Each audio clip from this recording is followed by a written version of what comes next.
London metropolitan police অনেক দিন ধরে নারীদের সুরক্ষা দেওয়ার প্রতিশ্রুতি দিয়ে আশ্বস্ত করার চেষ্টা করছে।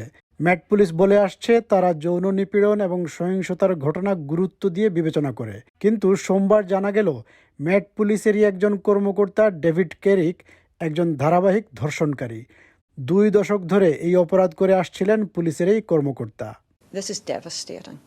It's devastating for the victims that have had to go through pain and suffering at the hands of a serving police officer. This is a day that policing has definitely taken a step back. I mean, it's really shocking that one of the UK's most prolific sex offenders is also a long-term officer of the Met Police, that the Met Police and other police forces were aware of a number of these allegations and allowed him to continue serving and allowed him to continue abusing women for decades. হার্টফোর্ডশায়ারের বাসিন্দা David কেরিক 12 জন নারীর ওপর 49টি অপরাধ করার অভিযোগ স্বীকার করেছেন। এদের কয়েকজনকে তিনি তার ঘরের সিঁড়ির নিচে ছোট কাভার্ডে ঘন্টার পর ঘন্টা তালাবদ্ধ করে রাখতেন। এ সময় তাদেরকে তিনি খাবারও দিতেন না। এসব নারীকে তিনি মোটা, অলস বলে গালাগাল দিয়ে তাদেরকে তাঁর দাসী বলে ডাকতেন। আর্থিকভাবে তিনি এসব নারীকে নিয়ন্ত্রণ করতেন এবং তাদের পরিবার থেকেও আলাদা করে রাখতেন। এমনকি এসব নারীদের সন্তানদের কাছ থেকেও দূরে রাখতেন।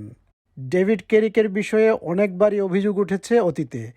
একজন নারীর সাথে 2টি অপরাধের অভিযোগ থাকা সত্ত্বেও 2001 সালে মেট পুলিশের যাচাই বাছাই প্রক্রিয়া পাশ করেন কেরিক। 1 বছর চাকুরি করার পর সাবেক এক সঙ্গীর ওপর নির্যাতন এবং হয়রানি করার অভিযোগ ওঠে তাঁর বিরুদ্ধে। 2009 সালে তার বিরুদ্ধে পারিবারিক সহিংসতার একটি অভিযোগ ওঠে। 2017 সালে হ্যাম্পশায়ার পুলিশ তার বিরুদ্ধে একটি হয়রানির অভিযোগ তদন্ত করে। একই বছর তাঁর বিষয়ে আবার পুলিশের বিভাগীয় যাচাই বাছাই হয়। তখনও উতরে যান তিনি। 2021 সালের জুলাই মাসে ধর্ষণ করার সন্দেহে ডেভিড কেরিককে গ্রেফতার করে হার্টফোর্ডশায়ার পুলিশ। কিন্তু তখনও মেট পুলিশ তাঁকে সীমিতভাবে দায়িত্ব পালন অব্যাহত রাখার অনুমতি দেয়। There are officers that have red flag behaviours that are ignored by other officers, by colleagues. When officers do report or try to challenge or whistleblow against them, other officers, senior officers, close ranks around them. I know this because I've experienced it myself. A perpetrator like Carrick had demonstrated really egregious behaviour over a long period of time, but none of the dots were joined, and he was able to hide in plain sight and remain on the force when he should not have been there. সোমবার দোষী সাব্যস্ত হওয়ার পর David কেরিকের শাস্তি ঘোষণা করা হবে আগামী মাসে। The victims who suffered at the hands of David Carrick have finally seen justice. It is their courage in standing up against this heinously abusive man, a police officer, that has helped to secure his conviction. পুলিশের পোশাক পরিধান করে 2 দশক ধরে কিভাবে অপরাধী কার্যক্রম চালিয়ে যেতে পারলেন ডেভিড কেরিক, এমন প্রশ্নের জবাবে দুঃখ প্রকাশ করে মেট পুলিশের কমিশনার মার্ক রাউলি বলেছেন তিনি পুলিশে বড় রকমের পরিবর্তন আনতে যাচ্ছেন। There've been so many opportunities to remove him from policing. From the day he was recruited, through his probation and through multiple incidents that came to light that highlighted somebody who was highly unpleasant, deeply misogynistic, behaviour inside the organisation and out, a combination of weak decision making, not joining the dots, and not being prepared to confront the right issues. Sometimes it's about policy, sometimes about decisions, but it's not good enough. I don't defend it. That is where we are, but on my watch we're going to turn those stones over. We're going to look back and we're going to be more ruthless because our integrity is our foundations and we're going to repair them.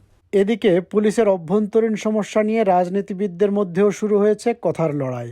প্রধান বিরোধী দল labour party বলছে তারা ক্ষমতায় এলে পুলিশের যাচাই বাছাই এবং অসদাচরণের বিষয়ে একটি জাতীয় মানদণ্ড চালু করবে। তবে হোম সেক্রেটারি বলেছেন পুলিশের অভ্যন্তরীণ সংস্কৃতির উপর একটি তদন্ত এখন চলছে এবং পরিস্থিতি এখনও নিয়ন্ত্রণে আছে। A Labour government would introduce national mandatory standards on vetting and misconduct because at the moment it's a postcode lottery and it's not good enough. And since the murder of Sarah Everard, a long time has passed and we need now to see action from the government. Well, first of all, there's over £3 billion worth of government money which has been put forward as part of our recruitment drive to improve the vetting and recruitment processes of new police officers.